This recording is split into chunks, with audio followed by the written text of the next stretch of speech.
and he's already taken over $1 million from AIPAC, which is just one of the funding ways that the Zionist lobby influences and funds politicians in the United States. That's just one. Walk us through. Now, you were never a political guy. You never ran for office.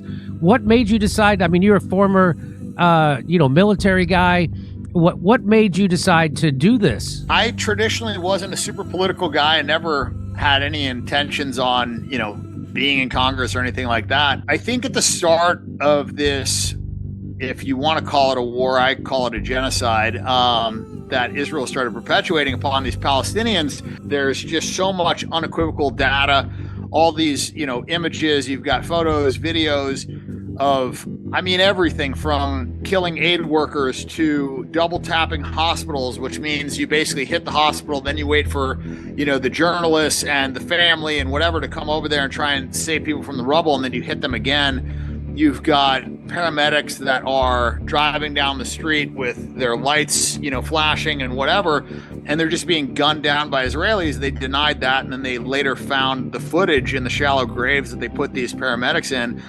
And then you see the children being shot in the head. You've got the soup kitchen workers that were registered with the Israeli military that were obviously targeted because they hit two cars miles apart that were registered with the IDF as being soup kitchen workers. And then you see in the group chats, the Israelis, laughing about this and whatever. And it's so much that you can't argue, that this is a war. This is clearly a genocide.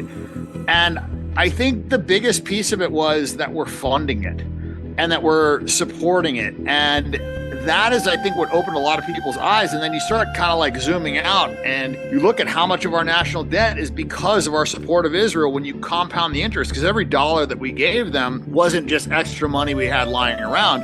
We borrowed every single dollar that we've ever given Israel and given Egypt on behalf of Israel. And so you have to do the compounding interest. Then you look at the wars that we fought. Netanyahu came and he testified in front of Congress that they had weapons of mass destruction. And so we fought the Iraq war on a false, premise for them, really. They're the ones that wanted that regime toppled. That cost us, by the most conservative estimates, $8 trillion. So if you look at the compounding interest that you would have to add to that as well, we're at over $20 trillion, which is more than half of our national debt just because of our support of a country that's never done anything for us. They've sold our secrets. They've attacked us. I could go on and on, but I look at that and I'm like, man, this system is broken.